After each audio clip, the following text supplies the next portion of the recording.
The General, Coruscant, 21 BBY, Jedi Temple. Iroh breezed through the endless corridors of the Jedi Temple. Sunlight streamed in through the large windows, illuminating the ivory walls with a warm glow. A few of the young Padawans waved as she brushed past. Iroh failed to notice them. She brushed a few stray wisps of brown hair from her eyes. The council chambers were in the largest tower on the top level of the temple. Iroh ducked into a lift and selected the level. She had received a transmission earlier, asking for her presence in the council chambers.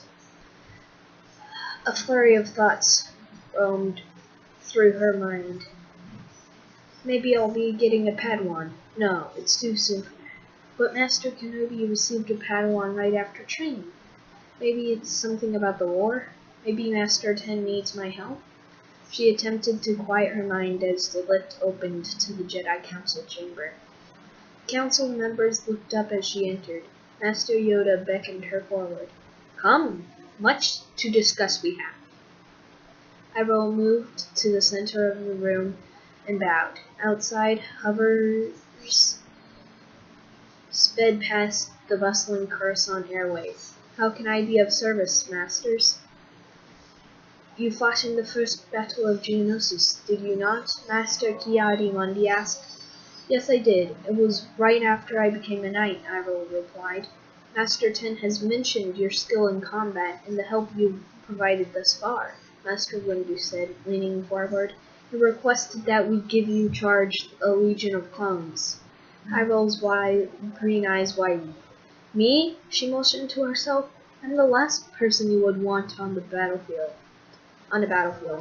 How so? The hologram of Shakti wavered a bit. Well, I have almost no experience. I have almost no experience on the battlefield. I do not know anything about war besides what I've learned in my temple studies, and it won't be at all like what I've done so far, Iroh listed. Regardless, our forces are stretched thin as it is. We need all available Jedi to help where they can, Master Plo Koon pointed out. The Council has decided to send you to Ryloth to assist with the siege there. Mace Windu broke in. One of Master Ten's legions will be reassigned to you. We realize that this may be uncomfortable for you, but this is war and we must all do our part. We will be assigning the 918th Legion to you, Plo explained. Commander Axe has already served since the first Battle of Geonosis, and will be able to help you. Iroh gulped but steeled herself. Yes, masters. When should I leave for Ryloth? Immediately. They need all the help they can get out there, Master Windu ordered. Of course, Iroh bowed and swiftly before heading back to the lift. She held a hand up to her head for a moment. What are they thinking, signing a legion to me? I can't command an army. The lift stopped and she stepped off, still muttering to herself. As she walked down the hallway, a Padawan fell in step beside her. Master Iroh, you seem to be in a hurry. Iroh glanced at the Padawan. A dark dress swirled beside her. Padawan Afi, how is your training going? It's going quite well. I'm very thankful to have Master Luminara as a mentor. Are you hoping to be assigned your own Padawan soon? Varys asked. I'm not sure. I would like to have more experience before training a pupil of my own. Well, the war will definitely be a place to gain experience, Varys said with a chuckle. Yes, I suppose so. A lift to the landing pad was in sight. Excuse me, Varys, but I have to go. Of course, Varys stopped and bowed before heading her own way. Iroh stepped into the lift and shook her head. That Padawan is the epitome of perfect.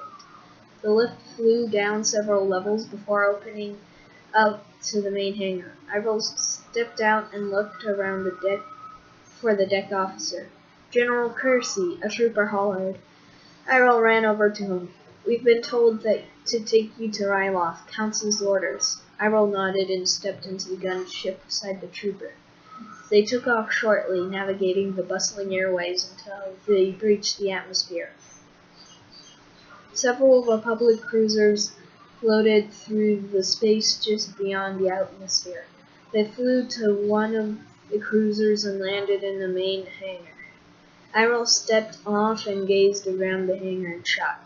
Dozens of clones were working at various stations. The clone from the hangar jumped down beside Iroh. It's a work of art, isn't it, General? The clone asked with a chuckle. Come on, the Admiral is waiting for you on the bridge. Then we'll be underway. Iroh followed him to one of the several lifts. A few officers stepped inside with them as they headed up. The door opened and Iroh's eyes widened further. The clone motioned her forward. Another man, the Admiral, she guessed, turned to them as they approached. You must be Master Kersey, the Admiral said. I am Admiral Wesley. He stuck out his hand. Iroh shook it firmly. It's a pleasure to meet you, Admiral. I hope you live up to General Ten's appraisals. He speaks very highly of you. I hope I can as well. Should we get underway? Admiral Wesley nodded and waved a hand to one of the deck officers. Take your place, General. Iroh stepped forward. Calculate our course for Ryloth. A few of the officers scurried towards several computer ports. Navicomputer calculated, General. Someone called. Make the jump. Iroh turned to the bridge view as the jump was made. The stars turned to streaks of blue and disappeared in a snap of light. Well done, General. It seems like you take charge well, Admiral Wesley said, moving to her side. Navigating a ship and directing a battlefield are two different things. I hope I can handle them both. I have my doubts, honestly. War is no place for doubts. I would imagine that's why the Jedi Council sent you. Don't worry. We'll have you directing your legion in no time. I've heard only good things about your commander. Iroh sighed. I hope you're right, Admiral. Ryloth, 21 BBY. Republic Base, Commander Axe. Axe hooked his blast